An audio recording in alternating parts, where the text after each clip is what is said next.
Rania, c'est quoi ton histoire?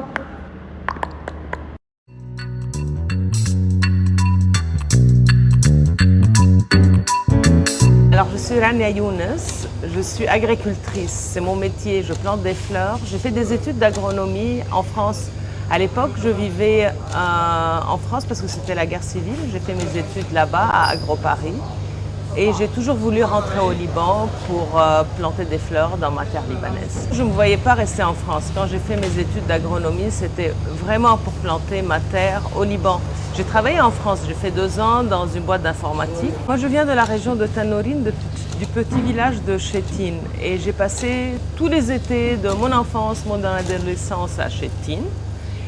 Et là-bas, c'est une région de pommes. Et tout le monde vivait des pommes à l'époque de mon grand-père.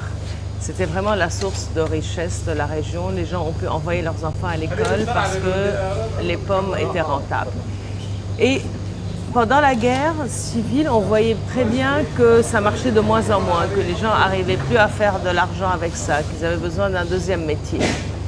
Et moi, je connaissais personne qui avait fait des études d'agronomie autour de moi. Il y avait des gens qui avaient fait tous les métiers imaginables, mais agronomie, personne. J'ai senti que je pouvais être utile, je pouvais apporter quelque chose, je pouvais faire une différence, peut-être que je pouvais contribuer à l'amélioration de ma région. Quand j'étais petite, je faisais les tours des vergers avec mon grand-père qui avait 85 ans. Il était tellement fier de ses pommes. Je sais pas, je pense que quelque part, ça m'a donné l'amour de ce métier-là et la volonté d'être en continuité avec mes origines, avec mon histoire, de trouver ma place là-dedans. Quand la guerre civile s'est terminée et que je voulais rentrer au Liban, il fallait bien planter quelque chose. Et c'était une évidence pour moi, il fallait que je plante des fleurs. Et donc c'est là que j'ai créé ma marque Fleurs du Liban. À l'époque, personne ne plantait des fleurs au Liban. Pendant la guerre, les gens ne plantent pas des fleurs, ils plantent que des nécessités, des tomates, des pommes, des concombres.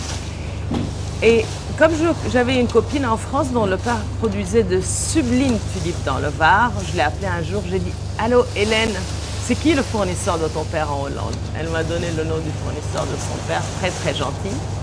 Et là, j'ai acheté 4000 bulbes de tulipes. C'est rien, 4000 bulbes en agriculture. J'ai fait une petite serre de 120 mètres carrés à Mkellis. C'était en 93. J'étais enceinte de mon premier enfant. Mes premières tulipes et mon premier enfant sont nés ensemble.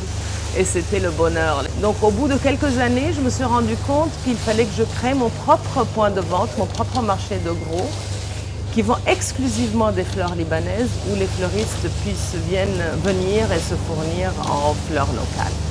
Mais c'était un très grand défi à l'époque. Il a fallu que j'ai plusieurs fermes à plusieurs altitudes parce que toutes les fleurs ne poussent pas partout, tout le temps. Donc j'ai des fermes, j'ai 5 sites maintenant. J'ai une ferme, la plus basse elle est à Batroun, donc presque au bord de la mer, et la plus haute elle est à Lalo, à 1900 mètres. Et ça me permet de créer une gamme énorme.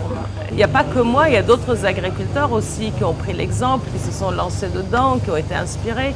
Et à nous tous maintenant, on fournit le marché libanais et je suis très très très heureuse d'avoir réussi ça. Alors c'est un métier très riche et très complexe. Moi j'ai commencé en 93, donc comme je vous ai dit, j'ai eu mes premières tulipes en 93. J'ai eu mon point de vente et je passe mes journées entre la partie gestion de la ferme, gestion de la commercialisation. Mais ce que j'adore faire dans mon travail, ce que je fais le plus et ce qui me prend plus de temps, c'est quand même l'innovation. Ça veut dire il faut parler avec les fleuristes, essayer de comprendre les tendances. Qu'est-ce qui va être à la mode l'année prochaine ou l'année d'après? Qu'est-ce qu'ils veulent que je plante? Quelles sont les couleurs? Quelles sont les variétés? Quels sont les styles? La nature m'a appris beaucoup de choses. Ce que j'ai appris, c'est qu'il faut vraiment que je travaille avec la nature. Et quand je dis avec, le mot avec, il a un sens spécifique. Ça veut dire travailler en harmonie, essayer de comprendre les équilibres, les dynamiques qui sont autour de moi et planter les fleurs qui sont adaptées à mon environnement. Bon, là on a nos frigos, ça c'est le frigo des commandes. Donc là on a une commande de pivoine blanche pour un mariage, il y a un fleuriste qui a besoin de ces pivoines-là. Donc là on est en train de charger son van.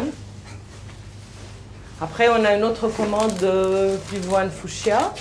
Et ça, ce sont mes fleurs préférées, ce sont les roses anglaises. C'est les roses qui ressemblent aux roses de nos grands-mères. Elles sont très très belles, ça fait quelques années que ça revient à la mode et elles sont sublimes. Alors, encore un frigo.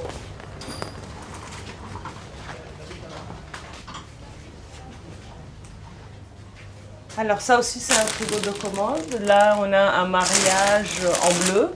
Ça c'est une variété locale. Hein. C'est libanais 100%. Et ça aussi, c'est une variété locale. On l'appelle Addaïsé. Et c'est des lentilles libanaises. C'est les lentilles qu'on trouve au printemps qui fleurissent dans nos montagnes. Alors là, on a un pick-up. Le pick-up d'un fleuriste qui est en train de charger pour un autre mariage. Donc voilà, il a pris des roses, des camomilles, et là il y a des roses anglaises, des roses de jardin, et puis bien sûr les incontournables pivoines. Celle-là elle s'appelle Sarah Bernard, c'est des pivoines Sarah Bernard, c'est les plus douces. Alors, ce qui est très tendance, que j'essaie de faire, c'est faire des fleurs comestibles. Donc, on peut manger, qu'on peut mettre en salade ou qu'on peut boire en tisane. Ça, ça sent l'anis. C'est de l'agastache anisée. C'est super. Et ça sent le thym citronné. Ça s'appelle de la monarde citronnée. Et ça, c'est la menthe libanaise, c'est la menthe locale, hein. Ça s'appelle Mentha longiflora et c'est la menthe du Liban que j'ai sélectionnée et que je replante. Alors, à court terme, je voudrais faire un autre marché aux fleurs, juste à côté, mais plus grand, plus écolo, avec des panneaux photovoltaïques où les gens puissent venir s'asseoir, passer un bon moment, admirer les fleurs. Quand quelqu'un rentre et achète un bouquet, ça me rappelle toujours les personnes qui sortent des pâtisseries avec un bon gâteau. Ils ont les yeux qui brillent.